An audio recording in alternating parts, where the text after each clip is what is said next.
Wherever you sit, stand, whatever you touch, there is memory and transaction happening all the time. It must be a conscious process. If it's a compulsive process, then you will pay the price for it. It is not that this is sin, that is sin. The question is, what is your priority in your life?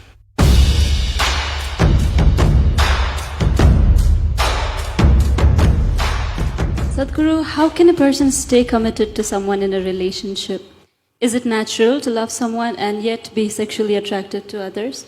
What should be the proper course of action that should follow, or how does one handle this? See, there is a psychological integrity, there is emotional integrity, but there is a biological integrity also. Integrity does not mean morality. Integrity means you create a situation where it works best for you.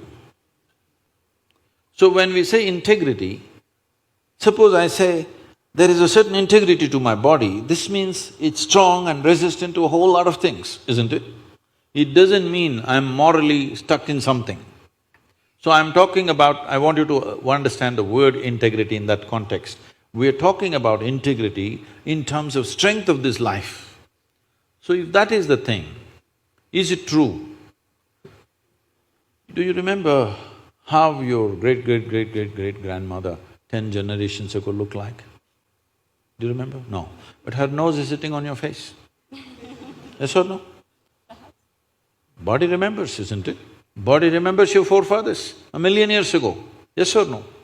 So what you're calling as my body is a heap of memory, isn't it so? It is. Memory or no?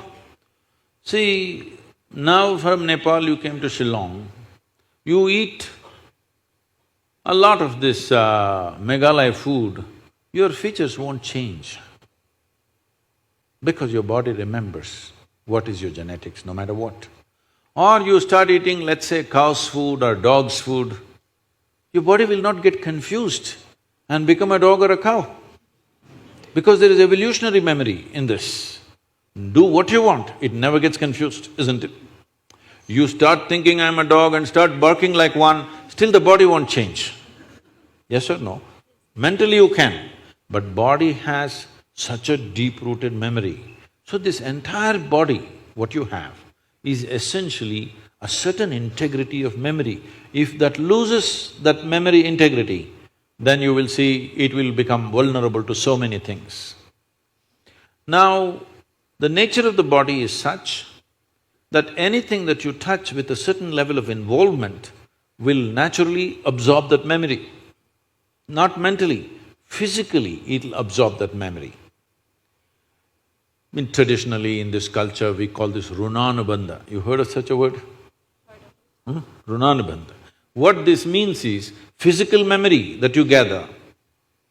Why people… you will see this with people, let's say in their home, they will go and sit in one place. This will usually the older people you will see, they want to go and sit in the same place. They won't sit in another place. Have you noticed this? Even your dog, he comes, if he wants to sit here, he'll smell this, he'll smell that, he'll smell that, he'll smell that. And after much searching, he will settle down in that particular place. Next time you chase him somewhere, he comes, he goes and sits in the same place. Because there is memory. Today there is forensic equipment where you're sitting here right now, you went away. After 2, 3, 8 hours, if they come, not with a dog can easily do it. But with forensic equipment, we come here and just check this chair and we know it was you who was sitting here, not somebody else. So there is memory. Wherever you sit, stand, whatever you touch, there is memory and transaction happening all the time. Well, you come from Nepal, in India also it's very much there, in south is very strongly there, north maybe it's become weakened. People never give salt to another person.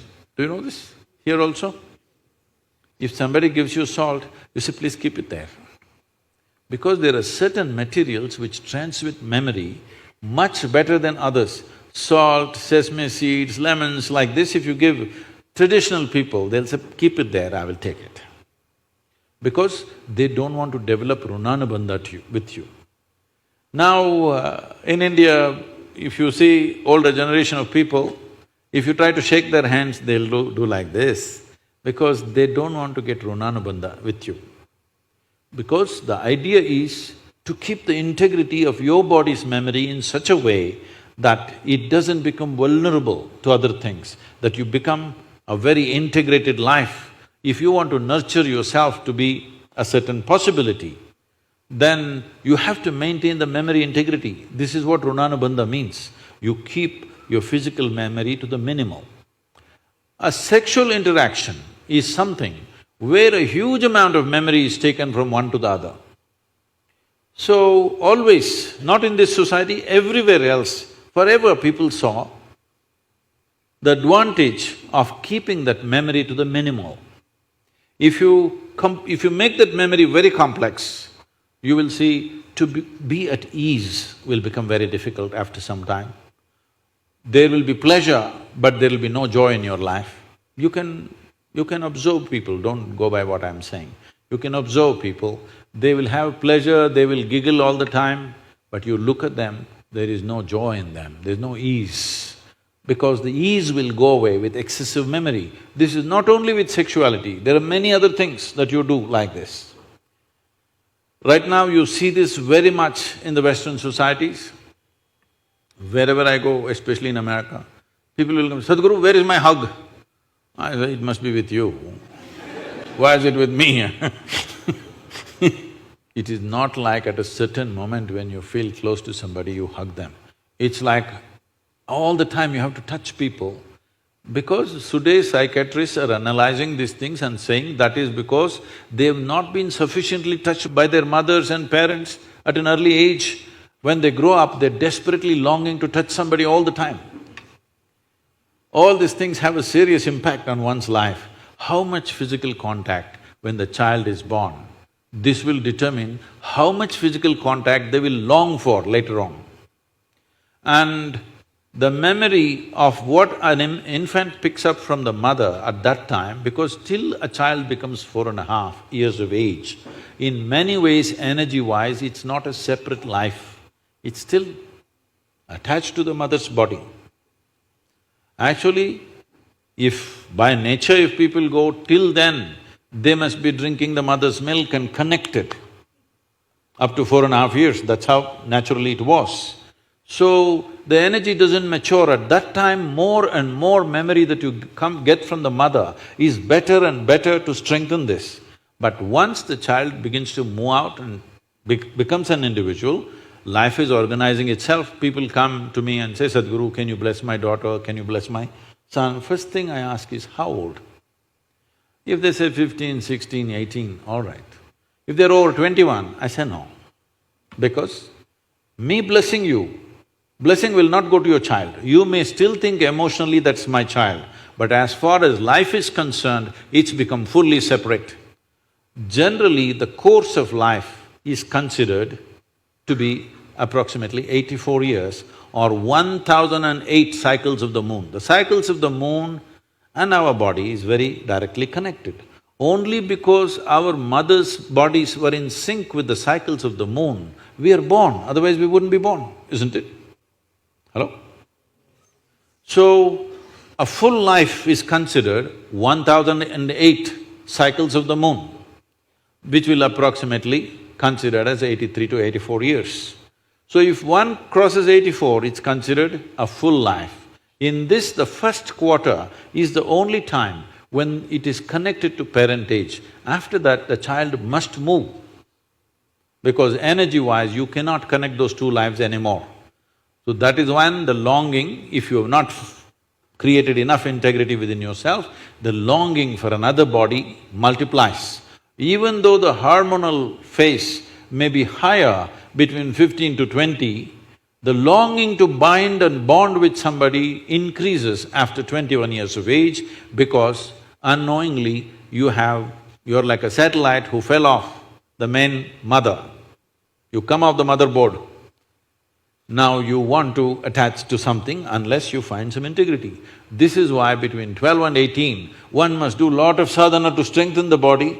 so that you don't desperately bind yourself to something or somebody.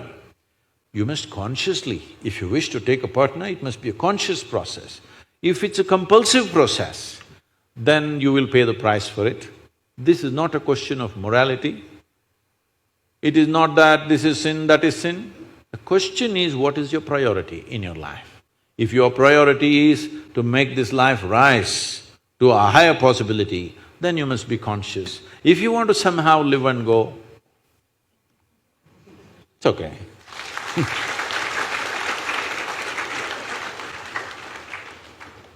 Thank you, Sadhguru. I'm sorry if I discouraged You